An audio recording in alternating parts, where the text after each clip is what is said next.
I know I have a little bit of a delay today. I don't know. I'm moving in slow motion. Can you tell? So anyway, thank you so much for showing up to the show today, my weekly Yummy Money webinar.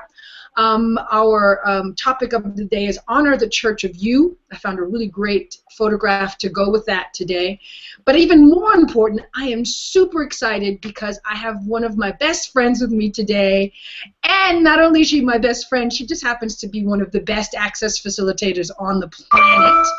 So I'm excited. Ladies and gentlemen, please put your hands together for Miss KASS THOMAS.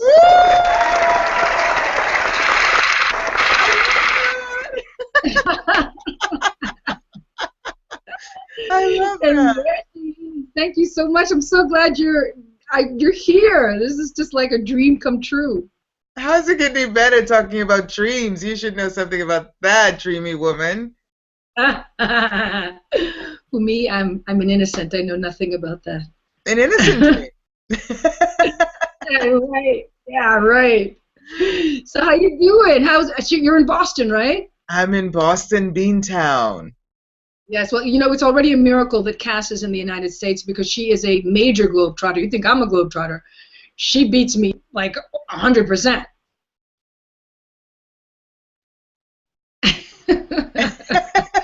I love every now and again I can't hear you, but I get the energy of it. This is like universal. Okay, because I just said that you travel more than I do. Right. Did you get That's probably why. When you're telling fibs, they don't come through on the audio. You have conscious technology.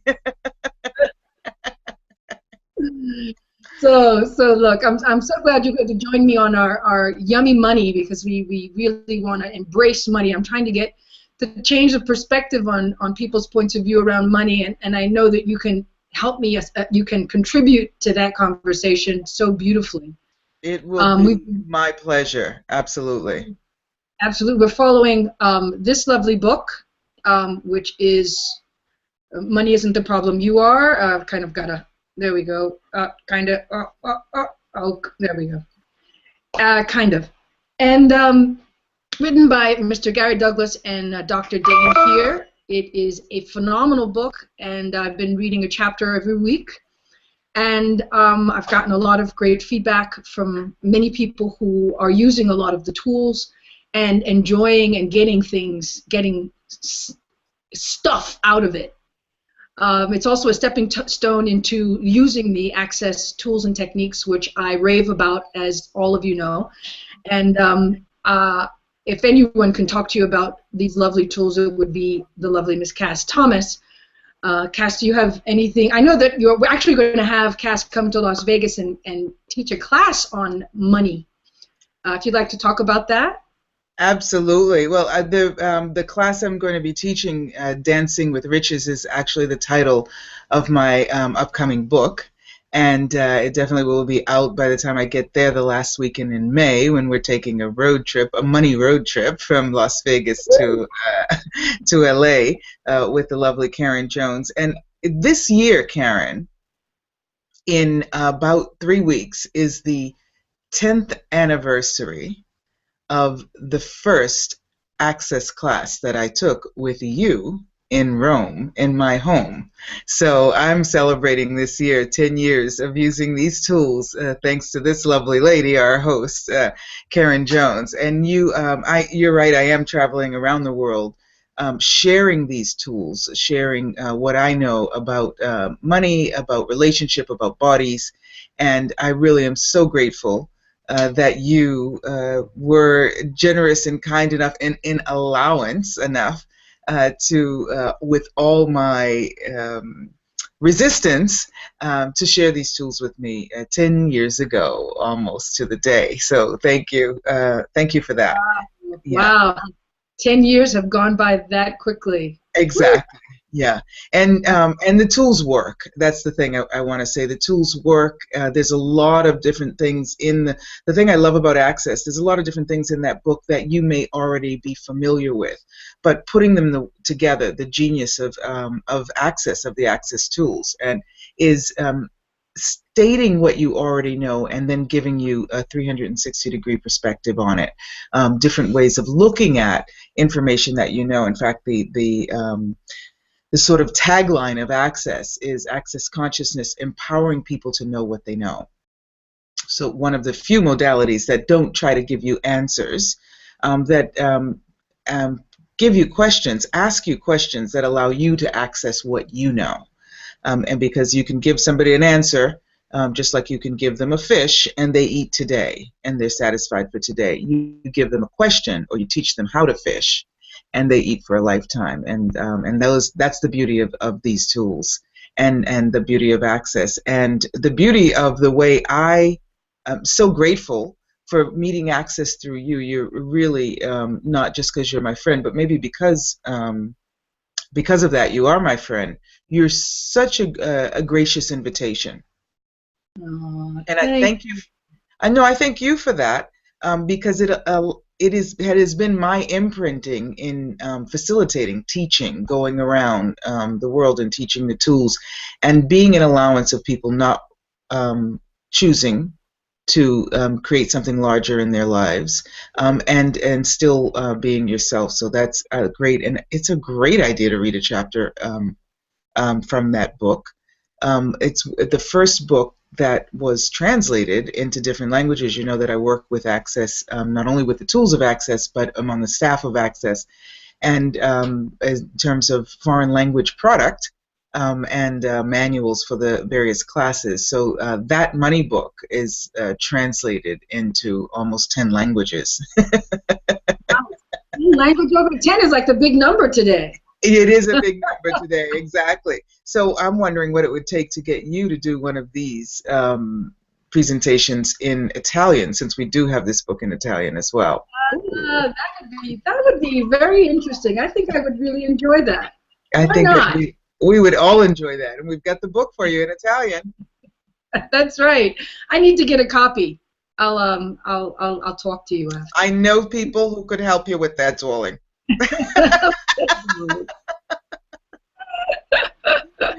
So look, let's jump into the chapter. I'm going to I actually PDF'd the chapter so it's easier for people to follow along instead of watching me read, which is, you know, nice but not very exciting. So actually people learn more when they read and follow. At least that's what they say. So let's just pop onto my screen share and let's read this chapter. The chapters are very short and sweet, and the good thing about that is that you have it's enough so that you can really enjoy the taste and the flavors of all of these wonderful questions. Okay, so let's jump into screen share here, and oh, that's not good. Let's try that again. You have always been so great with technology, loving that. Yeah. Yeah, I don't know why it's giving me this funny thing. Okay, let's see. While you're looking that up, I'll just say this: I've had so much fun writing this book, Dancing with Riches, because one of the things that also talk a lot about in Access is that money follows joy. So Dancing with Riches is more about creating, styling your life in a way that abundance is part of your flow. And that's abundance in joy, abundance in money, abundance in happiness, and in all kinds of ways. So I talk a lot about the tools of Access in that. So we'll be having some fun in Vegas with that in May, for sure. Awesome. Awesome. There we go. I see me. You see, I know, right? Okay. Let's see. Let's stop. I'll just do it. Now we're going into the million. Further away. I feel like I'm really in the Matrix. Whoa. That's pretty cool. I should take a picture of that. That's a really cool image. Let's see. Oh, went away. But I am going to take a picture of you. There we go. Oh, okay. Okay. All right. Okay. Great. I have no idea why this isn't working for me right now. Well, you know what I was going to say? I may have something to do with this technological glitch, because what I was going to say is it's a very interesting point of view that people Yeah. enjoy seeing a PDF rather than seeing you, the singer, the actress, the performer, the animator, animate this On, chapter for us. So it may be that you need to just start reading the chapter for us and I let us do look have at your beautiful face. I do have hard copy, so I will read from Uh, the book and try and just look as lovely as I possibly can, and just pass on the message here. All right, so here we go. Tithe to the church of you. What an woohoo! amazing concept, right? Love that. It's like I'm my own church. I am my own temple. This is my temple. This is my. Oh, how lovely is that? All right. So a tithe is a tenth part of one's income that is contributed to charity or to support one's church. Do you believe in tithing to your church? What about tithing to the church of you? Would you be willing to do that? There's a lot of people. I went through a period when I worked at a New Age church, and part of their the structure of the church was to have a tithing to the church, but they had a whole program that went with it, and a lot of their points of view are very similar to this, except you're giving your money to the church instead of to you, where everything starts. So I think this is far more interesting. So here's what you do. You take 10% of everything that comes into your life and you put it away. Put it into a savings account. Put it in the bank. Put it under the mattress. It doesn't matter where you put it. Just put it away. Don't spend it. I just had this image of the Beverly Hillbillies with all their money, and they like stuck in the mattress with millions of dollars. That's what I love about being in the States. I saw an episode last week.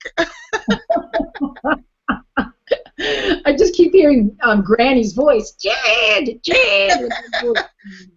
Let me tell you about a little story about a man named Jed. I love that. So I love that show. Anyway, okay, we digress. Okay, so if you continue to put that 10% away, you demonstrate to the universe that you desire money.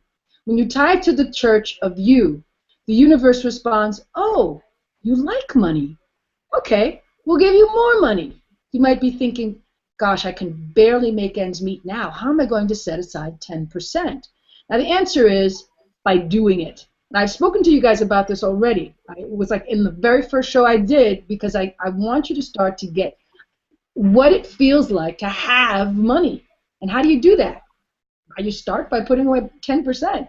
Okay, so the universe honors whatever you request of it. If you honor you by tithing 10% of what you take in, the universe says, "Oh, you want to be honored with 10%?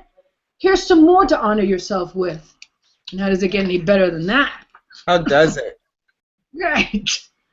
So, do you take care of your bills before you tithe to yourself? When you pay your bills first, have you noticed how the number of bills grows? Why is that? You're honoring your bills, and the universe says, "Oh, you like bills. Okay, we'll give you more bills." As I've told you, everybody, the universe has big ears, like Dumbo-sized ears. And when you say and do certain things, they're just following along with what you're requesting of it. It's really that simple.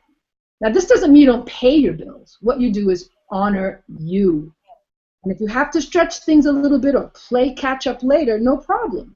If you start to honor yourself first and tithe 10% to the church of you, within 6 months to a year, your whole financial situation will turn around.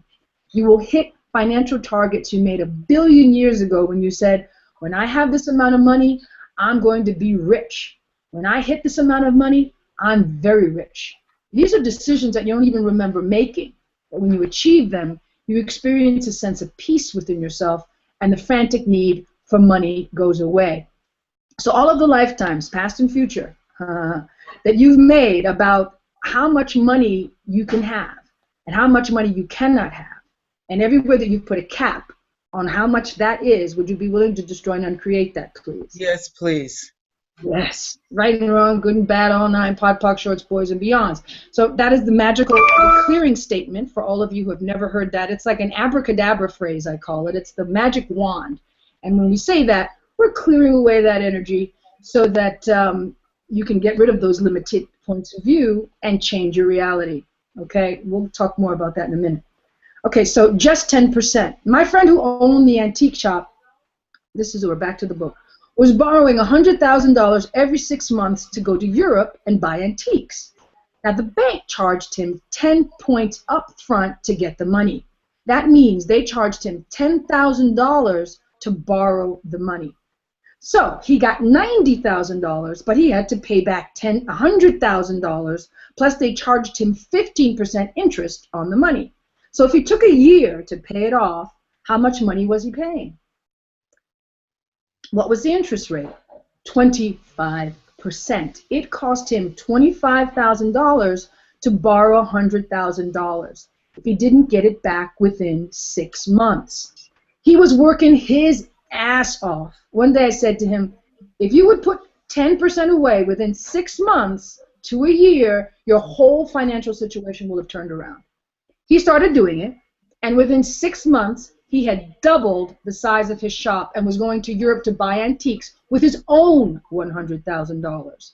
His business doubled, and his wife's business went from $250,000 a year to $1,500,000 a year. Remarkable. I told you guys the same thing happened to me. My income quadrupled the first year I started Access, and that was the year I first started using these tools. So don't try any of this stuff because it's definitely not going to work for you. Okay. About 2 years later, I walked into his shop and I looked around and I said, you spent the 10%, didn't you? He said, oh, you are psychic. I said, yeah, that and the fact that I can feel the energy in here. You're desperate to sell things. It no longer feels like a place where everything is worth a lot. It's like everything is on discount. You've changed the energy of your shop, and you expect to succeed based on what? Since then, he's gotten more and more desperate because he didn't go back to tithing 10%. Does he return my calls anymore? No. Why? He knows that if he went back to doing the 10%, it would work again, but he won't do it. His choice. So think about that. Okay, it's something, you can, what is it? You can lead a horse to water, but you can't make him drink. And I'm giving this information, I'm doing this free webinar because I would like to see this world change points of view around money. And if we don't start to talk about it, and if we don't start to share these tools, how are we going to start to change this world? At least, I feel like I'm spoon feeding sometimes, but at least spoon feeding is feeding. And we're starting the process with a lot of people who have never even considered a lot of these concepts. Okay, 10%. And the other thing is you get it when you get it. Right. That's right. So the spoon feeding is like you're spoon feeding, yeah, but when you start tasting the food depends on when you're ready to receive it, and that is maybe when your stomach is, for when the hunger is no longer distracting you and you can actually taste the lovely flavors. So, and that's different for everyone. So spoon feed away, honey. All right. Right, and then you start tasting it and it starts to taste real good. Right, exactly. And then you start asking, what else could I add to my plate? With what else could I titillate my palate? That sounds like fun. So, all right, next the section is carry cash. This is another great little tool. So if you carry your money around in your pocket and don't spend it, it makes you feel wealthy. You guys know that. You've been there, right? You've done that. You have all this money in your wallet, and you walk around with a smile on your face and a whistle from your lips. All right. So what will then show up in your life is more and more money because you're telling the universe you're abundant. Decide upon a sum of money that you, as a rich person, will carry with you. Whatever that amount would be, $500, $1,000, $1,500, carry it with you in your wallet at all times. We don't mean carry a gold credit card. That doesn't cut it. You've got to carry cash in your pocket because it's about recognizing the wealth of you. You can turn cash into gold coins if you like gold coins. You can trade it in for diamonds if you like. Keep it in some form of currency that you can transport easily. I wouldn't convert my cash into tankers full of oil if I were you. No, they can sink. And when we tell you to set 10% aside, we're not talking about putting this money into investments or projects. We want you to be like Scrooge McDuck. Do you remember him? He was Donald Duck's billionaire uncle. Scrooge McDuck? Scrooge McDuck. He would fill his swimming pool with dollar bills and dive into it. What a great image. Do you want to have lots of money? Then be willing to have it for real. Have lots of money hanging around.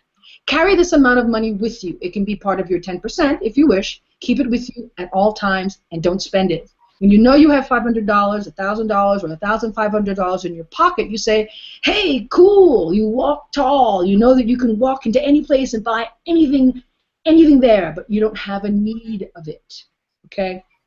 Now, the last section of this chapter is need versus greed. When you have a sense of need, it always leads to a sense of greed, which means you will try to hold on to what you have as though there's never going to be any more. When you have a sense of that nice fat amount of money in your pocket and the possibility of things growing, all kinds of changes can occur for you because you're not functioning from the point of view that you have a limited amount. You start to function from the point of view, I've got money in my pocket. I've got thousands of dollars in my drawer at home. I play with money. I throw it on the bed, and I roll on it naked because it feels really good. Have you ever actually looked at your money? What does it look like? Whose picture is on a $100 bill? My good friend Ben Franklin. We know because we carry lots of them. They're pretty. That's right. They're pretty, and we carry them in our pockets. We like all those dollars. They're cute. If you change your mind and thought money was cute and you love the way it looked, maybe you could receive it more easily. You can seduce it. You can make it your friend. Instead of it being that something that you seemed you can never really have a certain amount of. Great little chapter, right? Honoring you, honoring the. Love that. So I'm going to just pop in a quick clearing here because we were talking about the game. A lot of times I feel with money over the years that it was like a game that I was playing with, and sometimes it would have me, or I would have it, and sometimes it would play with me, and sometimes it wouldn't. So what creation of money as the game you are losing and can never win are you using to validate other people's reality and invalidate your reality? Are you choosing? Everything that is times a godzillion, will you destroy and uncreate it all? Yes. Right, wrong, good and bad, all nine, pod, poc, shorts, boysies, and beyondsies. Yeah, because sometimes it does feel like a game. It's like you work so hard, and you work so hard, and you work so hard, and then you get this little bit amount of money, and you're like, well, when am I really going to get paid for all the hard work that I've put into what I'm doing? And it seems like we live in a world where it's like, you know, we've been taught that you have to work really, really hard to make a lot of money. Like doctors have to go to school for like ever, like what is 12 years of education before they're officially doctors. Lawyers have to do an outrageous years of study as well, and then they have to specialize in once again, and then if they leave the state, they have to take the bar in all the different states or countries that they go to. So it's just this idea that you have to work hard to make a lot of money. So everywhere that you've decided, and all of the decisions, judgments, conclusions, and computations about working hard and getting 20 million degrees to really finally make money, and everywhere that you've decided that you're eventually going to get paid, but you never seem to get paid, and everything that is times a godzillion, will you destroy and uncreate it all, please? Yes, please. Everything. Right and wrong, good and bad, all nine, pod, poc, shorts, boys, and beyonds. Crazy world we live in. Oh my goodness, and it's so interesting, all these points of view that we come up with and live by, and that aren't even ours. Right. Right, you know? Exactly. We validate ourselves based on somebody else's idea of who we're supposed to be and how we're supposed to act. Ay. Insane. Cute, not bright. Not bright indeed. So, oh yeah, and then speaking of who we're creating based on, validating or invalidating his point of view, back to point of view, what have you made vital about never receiving more than your family, your friends, and those you love and care about? So how much are you limiting the money that you receive in your world based on not wanting to be greater or bigger or more than, or like your father or your mother or your grandfather or your neighbor or your best friend? Right. Would you be willing to destroy it and create all that, please? Yes, please. Yeah. Yes, please. Right and wrong, good and bad, all nine, pod, puck, shorts, bulls, and beyonds. Yeah, it's amazing how we condition ourselves because we're afraid of losing the people. Having money precludes your everything. Like, or it's going to destroy your everything if you have too much of it, or if you have more than anyone else. Or maybe you think the savior of the world, so that you never really allow yourself to receive, because that way you can save everybody else and make sure that everybody else is taken care of, and you don't do anything. Or you don't allow, you can't receive until everyone else has received. So until everyone else has been taken care of and is satisfied and is happy and is joyful and is receiving, then you can't really allow yourself to receive. So everything that is, and everywhere we're waiting for others to receive before we can receive, and we're destroying and create all that. Yeah. Right. Yes. Good, bad, all nine, pod, puck, short, poison, meals. And would we be willing to be the living, breathing example that it is possible? You know, I mean, and that for me is the magic, that just showing people by your very existence, not trying to convince them, but showing them that, hey, if I can do it, maybe you can do it too, you know, but I'm doing it. Yeah. And wasn't I think that guy, what was his name, our nature boy, Mr. Jesus Christ, wasn't that his whole point of view? You know, not to bring up the religious icon, but in terms of the man, and I believe what he stood for, it was like he was just like rock and roll, and look what I can do. Guess what? You can do this too. I just think that's the coolest thing about Jesus, and from my point of view, of course. Totally cool. I'm sure Jesus is totally, many of you. Yeah. He was like rock and roll, and let's have some wine. No wine, only water? I got this. Let me talk to the molecules. You know what I mean? Convince them. Yeah, to come along. Absolutely. Oh, yeah, baby. Oh, yeah. So look, people, if you happen to be in a bind today and you feel like, you know, I can't handle 10%, Karen, there's no way, well, then try 5%. Do what works for you, and then add to it as you go along. This technique really works. It is, I mean, if you look at it, if you can stand outside of the picture and look at it energetically, it's just like this, wow, I can have money. And we live in a world where we're constantly pushed to spend money. But what if you could just have it? Because what happens, the funny thing about this money is that when you've acquired, let's say, I'd say like 8 months or 9 months, or maybe even less, I can't remember. But it's like all of a sudden when you have this money, your whole world shifts and changes. But you know what? Why don't you try it? And after you try it, then you let me know. Okay? I dare you. I double dare you. Okay? All right. So 10% away. Now I also wanted to remind you my other favorite technique to do, I say this towards at the end of our meetings, is that little $5. Okay? This is a cute little thing that I got out of a tiny little book that it just kind of blew my mind. And it's fun. So you take $5, either you take $1, you can do $1 a week or $2 1 week or whatever, however you want to do it, and go into your neighborhood. And you go to a supermarket or a department store, wherever you want to go, it doesn't matter where, but in a public place.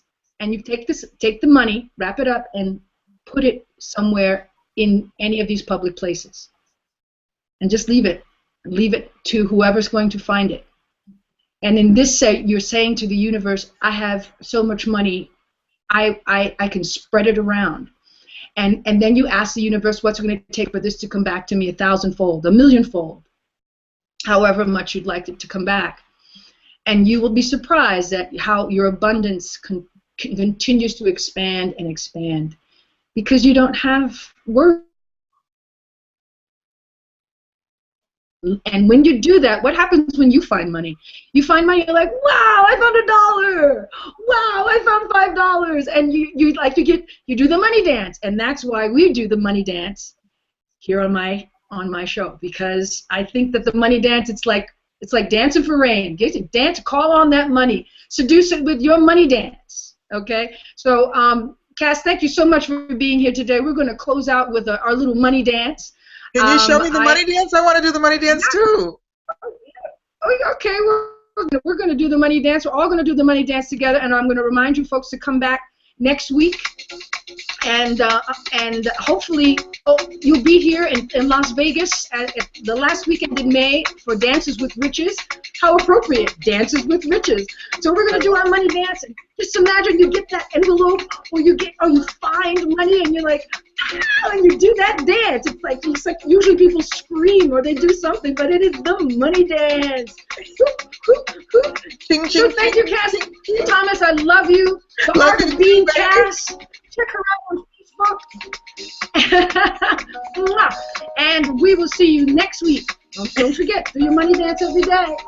Love you guys. Yummy money. Yummy money. See you next week. Money come, money come, money come, money come.